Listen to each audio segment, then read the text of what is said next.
यतिबेला चर्चामा रहेकी गायिका निर्जला गुरुङलाई स्वास्थ्यमा समस्या देखिएपछि हस्पिटलमा भर्ना।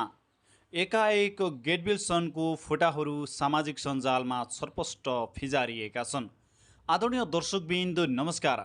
आज हामी तपाईँहरूको माझमा पछिल्लो समयकी चर्चित लोकदोहोरी गायिका निर्जला गुरुङको स्वास्थ्यबारे नयाँ अपडेट लिएर उपस्थित भएका छौँ।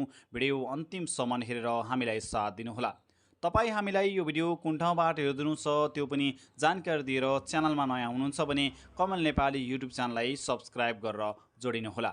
हामी दिन्छौँ हरेक दिन हरेक कलाकारहरूका नयाँ र ताजा अपडेटहरू।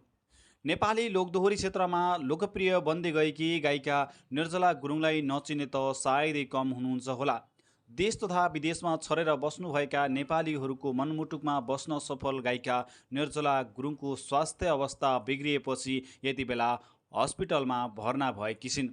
गायिका निर्जला गुरुङलाई धेरै दर्शकहरूले गुनासो गरिरहेका छन्। के भयो गायिका निर्जला गुरुङलाई, अब गीत कहिले सुन्न पाइन्छ नयाँ भन्ने धेरै दर्शकहरूको गुनासो रहेको छ।